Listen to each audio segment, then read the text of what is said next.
que pensam que não, acabou a minha chance, então, não. Vamos por partes, eu vou procurar dar uma explicação para os nossos convidados, tá? Não acabou ainda não acabou. Tenham calma, vamos realmente, vamos explicar para você como é que funciona agora, como é que vai funcionar agora, a partir desse veto, tá bom? Vamos lá, Paulo. Fazer... A palavra é toda sua, tá todo mundo com o coração a mil. Primeiro, eu não tenho rabo preso com ninguém, eu acredito que você também, né, doutor Paulo? Não tenho rabo preso com ninguém, não deve nada para ninguém, então a gente bate um papo, e o papo real, tipo, é assim, e é assim, pronto. Então eles gostam porque não tem aquela politicagem, né? Aquela coisa de, tá falando isso por causa que deve tal coisa para fulano, ou para ciclano, ou porque tá vendendo curso, ou porque isso. Aqui a gente fala, e o doutor Paulo hoje vai trazer para a gente um pouquinho um bate-papo nosso aqui. E claro, vocês são convidados a participar, já convidem seus amigos a virem aqui. Vai ficar aqui gravada, tá?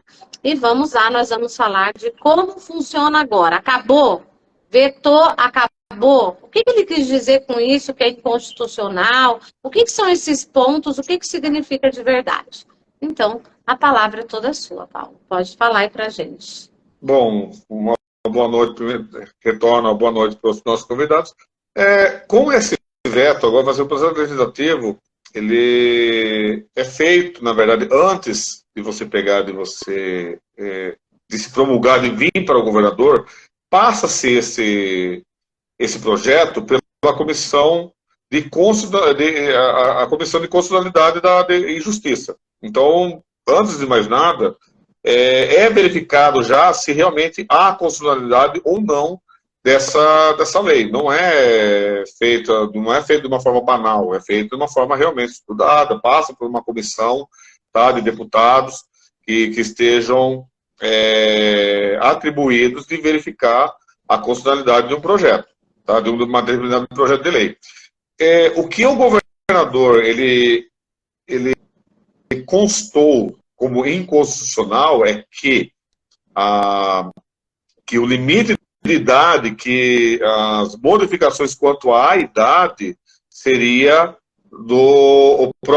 de atribuição privativa do governador do estado.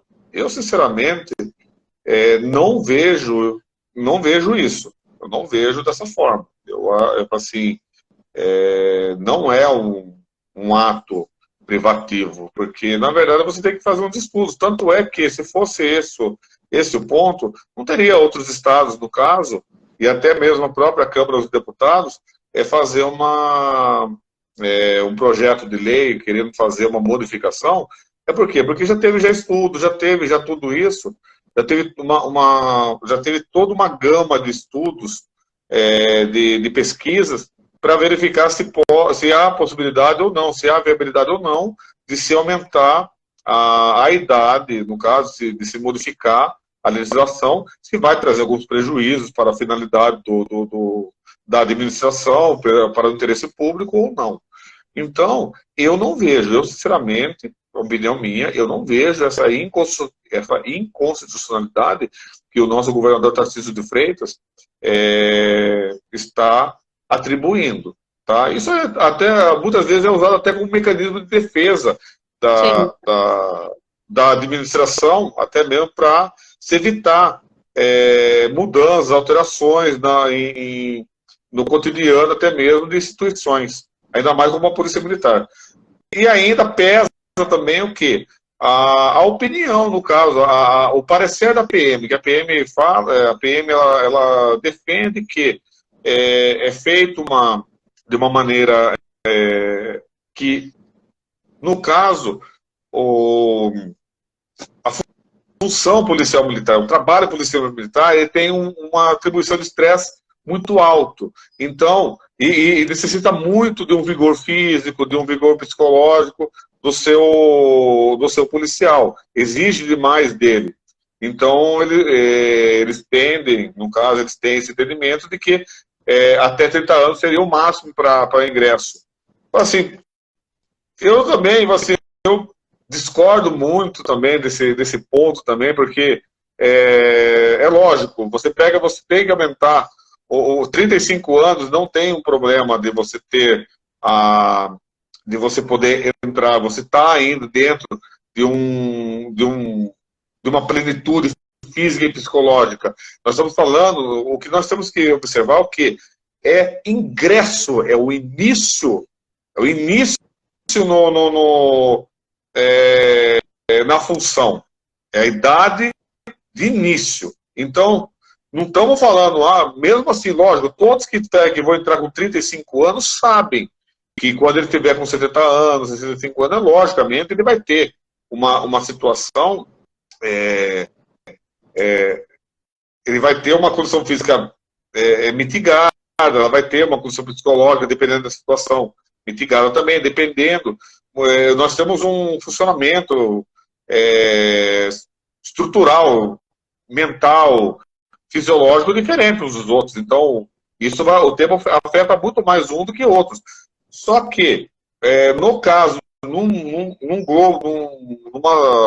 situação global, nós não podemos simplesmente chegar e achar que a pessoa que 30 anos, ela é melhor do que 35.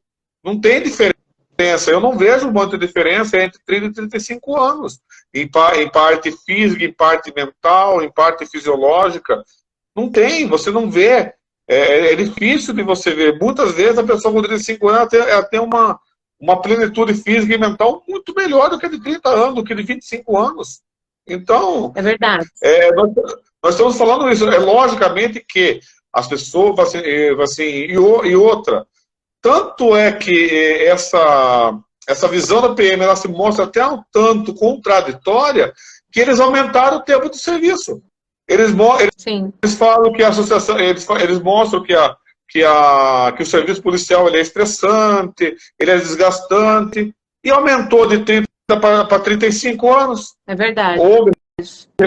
Houve recentemente agora a mudança do plano de aposentadoria dos policiais militares, alguns anos atrás. Então, qual é a lógica? Qual seria a lógica dessa visão, desse parecer da PM?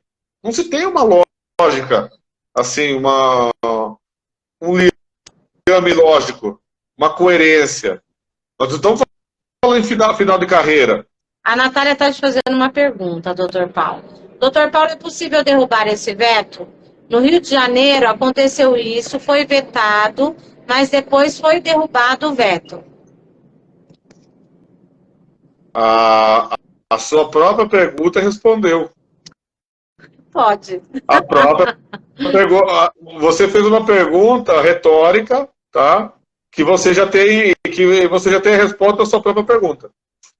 Tá? Já temos um caso real que aconteceu, né? Recente. Não, na verdade, assim, o veto, tanto o veto presidencial, como no caso da autarquia, da administração federal, como o veto do governador, no caso da administração estadual, tá? Assim como o prefeito também na administração municipal, o veto dele pode ser derrubado sim. Pode ser. Como que funciona agora? O que a gente tem que saber é como funciona.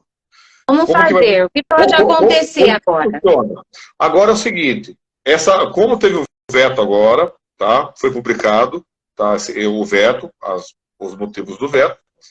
Esse projeto ele retorna para a Assembleia, sim, tá? Para que a Assembleia vai passar pela comissão de constitucionalidade de novo, tá? Eles vão ter que dar um parecer, tá? Eles vão dar um parecer se eles concordam ou não com isso, mas a matéria vai ser decidida por toda a Assembleia, por todos os deputados. O prazo é 30 dias. Eles têm 30 dias. Tá? A contar da publicação do veto. A contar da publicação do veto. Mas aí são dias corridos, será? Porque hoje é sábado, foi hoje, dia 4. Eu colocaria dias úteis. Tá? Dias úteis. Porque hoje é tudo mudando, então eu não sei, assim, eu realmente não sei se eles estão utilizando dias úteis ou corridos. Tá? Então, Até Carol, mesmo que, já corre lá e faz o cálculo da data. não, Ela fez da outra vez pra gente. até mesmo que o governador é 15 dias úteis. Então vamos colocar como 15 dias, como 30 dias úteis para a 30 Assembleia. dias. A Mas a Assembleia é contar do assim. dia 4. Sim, A então, contar de hoje.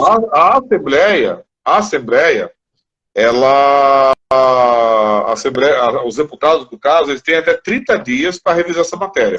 E eles têm que dar a decisão se eles vão manter o veto ou se eles vão derrubar o veto. Certo. Tá? Se eles mantiverem o veto, aí acabou.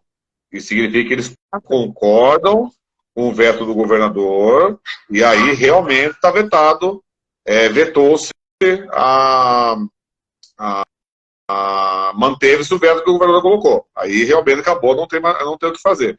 Aí ter que se esperar de novo, começar tudo de novo, do zero. Tá? E isso se a Assembleia aceitar. Concordar com o Agora vem o sentido contrário. A Assembleia ela pode não aceitar. Ela não concordar. Se ela não concordar, ela derruba o veto. Existe vai ter uma votação e uma única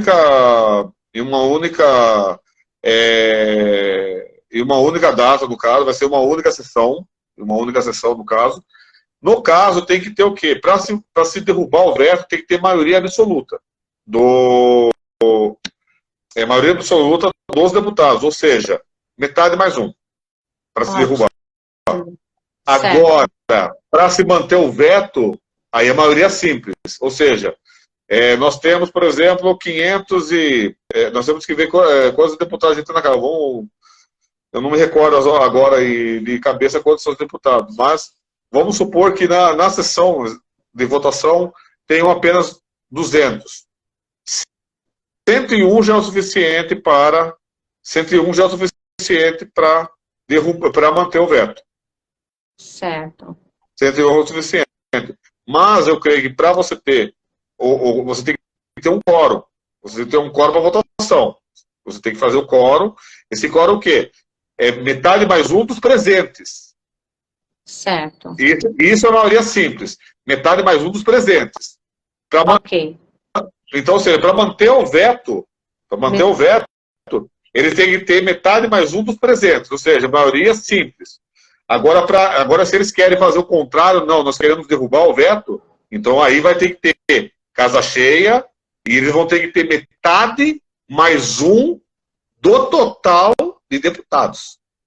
Então fica super complicado, porque aí tem que estar...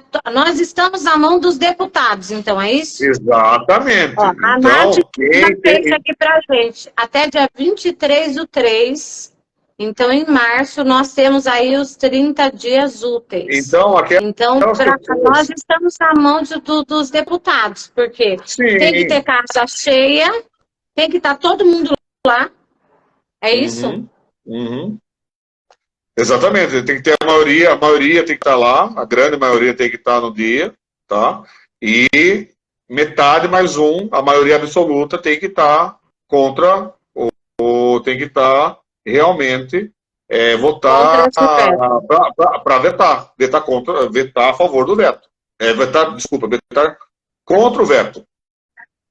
Certo. Entendeu? Perfeito. Vamos colocar que depois de 30 dias, eles derrubem o veto, consigam todos os deputados acabem concordando e eles acabem conseguindo derrubar o veto do governador. Como que funciona daí? Nesse caso, volta-se daí para o governador, tá? Aí ele tem 48 horas para promulgar a lei, aí não tem mais essa de se ele pode ou não pode vetar, aí não pode fazer mais nada, ele tem que promulgar. Mas se ele não fizer isso, aí depois de 48 horas volta-se e quem tem a atribuição de fazer a promulgação da lei é o presidente da Assembleia Legislativa. Perfeito. Tá? Então é assim, a batalha agora é o quê? É pela derrubada do veto. Agora é derrubar isso aí. É derrubar o veto. Derrubou-se o veto, o governador vai ter 48 o governador não vai ter outra opção a não ser publicar, fazer a promulgação e publicação em 48 horas da lei, da decisão que a Assembleia tomou, ou ele vai se manter em silêncio, e aí vai ser mandado para o presidente da Assembleia Legislativa fazer a promulgação. Ele não pode simplesmente falar, não vou fazer, ele tem que fazer. E aí entra imediatamente em rigor, é isso? Exatamente. Então, até o dia 23/3 aqui, que nós temos esses 30 dias úteis, é o prazo de brigar pelos deputados, e aí é o voto que todo mundo deu, cada um elegeu alguém que está lá. Aqueles que têm o e-mail do seu deputado já começa a hora de começar a pedir. A encher o e-mail dele. Caixa postal dele. A caixa postal dele já, com os e-mails falando, vamos aprovar, vamos derrubar o veto do governador. Vamos derrubar o veto do governador, porque é possível, tá, pessoal? É possível, sim. Como a própria Mariana falou, houve já, no passado recente, teve 11 vetos do governador que foram derrubados pela Assembleia Legislativa. É por isso que eu falo, eu não vejo essa inconstitucionalidade. Eles não estão falando de mérito. Ele nem entrou em mérito, ele entrou em forma. Ele entrou pela forma. Pela forma, eu não vejo também, eu não vejo aonde que está essa atribuição privativa. Eu não vejo onde está essa atribuição privativa.